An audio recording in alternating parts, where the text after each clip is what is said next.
सबसे पहला प्रेजेंटेशन हम लोगों का है प्रॉपर्टी रिटर्न का। आप लोग प्रॉपर्टी रिटर्न कैसे भरेंगे? तो उसमें आप मानव संपदा की वेबसाइट खोलेंगे सबसे पहले। उसके बाद अपने पर्सनल आईडी से लॉगिन करेंगे।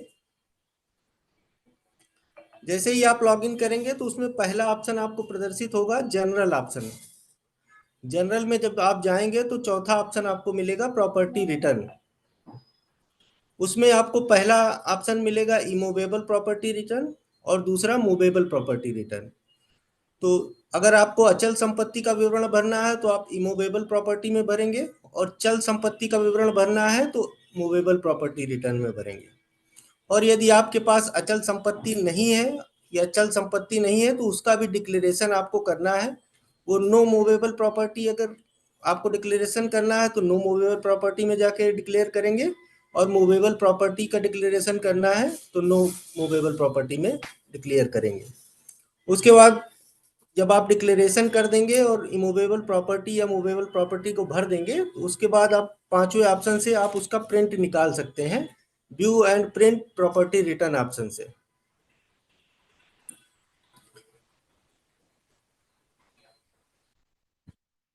इसमें हम एक इमूवेबल प्रॉपर्टी कैसे फिल करना है उसको देखते हैं। इमूवेबल प्रॉपर्टी पे क्लिक करेंगे, ये फॉर्म खुल के आएगा। इसमें आपको सही सही विवरण दर्ज करना है। इस फॉर्म पर कर्मचारी अपनी सभी अचल संपत्ति का विवरण क्रमशः एक एक करके क्रमशः भरेंगे और सही सही भरेंगे। एक एंट्री करने के बाद आप सेव करेंगे। उसके बाद जैसे आपके पास कई अचल संपत्ति हैं तो एक एक करके आप मल्टीपल एंट्रीज को कर सकते हैं।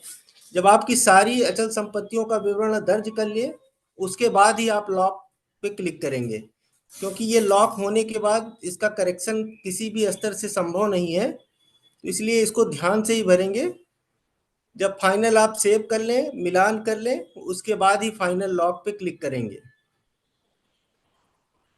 तो इसमें आपको सबसे पहले रिटर्न ईयर सेलेक्ट करना है, किस ईयर का आप रिटर्न दाखिल करना चाह रहे हैं। उसके बाद प्रॉपर्टी का टाइप क्या है आपका, और एरिया क्या है प्रॉपर्टी की। एरिया का आपका यूनिट लिखा हुआ होगा, स्क्वायर मीटर, मीटर, फुट, ये सारे टाइप्स इसमें पड़े हुए हैं। और उसके बाद प्रॉपर्टी का नंबर क्या है आपके, किस कंट्री में है आपका, आपकी प्रॉपर्टी किस स्टेट में है, किस जनपद में है, किस तहसील में है, और उसका लोकेशन क्या है, उसका पिन कोड क्या है, ओनर का नाम क्या है। जो प्रॉपर्टी आप दर्ज कर रहे हैं उसमें ओनर कौन है, सेल्फ है या आपकी वाइफ है या जो भी है, उनका नाम लिखेंगे। और आपका शेयर उसमें कितना है, और रिलेशन क्या है उस प्रॉपर्टी में जिसके नाम है उससे आपका क्या रिलेशन है। इक्विजेशन डेट क्या है, और मोड ऑफ इक्विजेशन क्या है आपका, और प्रॉपर्टी सेल्फ ऑक्यूपाइड है या रेंटेड है। रेंटेड के केस में आपको उससे क्या आमदनी हो रही है उसका आप डिटेल आप प्रॉपर्टी वैल्यू में भरेंगे। प्रॉपर्टी वैल्यू अगर आप डाल रहे हैं तो ये न्यूमेरिक में ही डालना है आपको, इसमें रुपीस वगैरह आपको नहीं ऐड करना है। यदि 1 लाख रुपए इनकम है तो 1 लाख 1.1 के बाद 5 जीरो आप इसमें डालेंगे, बाकी कुछ ऐड नहीं करेंगे, तब ये आपका सेव हो जाएगा। इसी प्रकार आप ये, हाँ, ये जैसे ही आप सेव करेंगे नीचे आपका जो डाटा सेव होगा वो दिखता जाएगा। एक बार आप सेव करेंगे तो एक एंट्री आ जाएगी, 2 बार आप करेंगे तो नीचे 2 एंट्री आ जाएगी, ये आप देख लीजिएगा। और यदि उस नीचे एंट्री नहीं आ रही इसका मतलब है कि आप कुछ वैल्यू गलत डाले होंगे, इसलिए एंट्री नहीं जाएगी। जैसे इसमें 2 जगह चेक लगा है, कुछ लोग क्या करते हैं ओनर शेयर परसेंटेज में 100 लिख के उसके बाद परसेंटेज का ऑप्शन लगा देते हैं, तो वो चीज़ आपको नहीं लगाना है। अगर 100% शेयर है तो केवल 100 लिख देना है, परसेंटेज नहीं लगाना आपको। उसी प्रकार प्रॉपर्टी वैल्यू में कुछ लोग क्या करते हैं, 5 लाख की वैल्यू है तो 5 लिखते हैं, उसके बाद आगे लाख लिख देते हैं, LAKH। वो आपको नहीं लिखना है, इसमें केवल न्यूमेरिक वैल्यू ही जाएगी। इसी प्रकार अब आपका मूवेबल प्रॉपर्टी रिटर्न कैसे भरना है।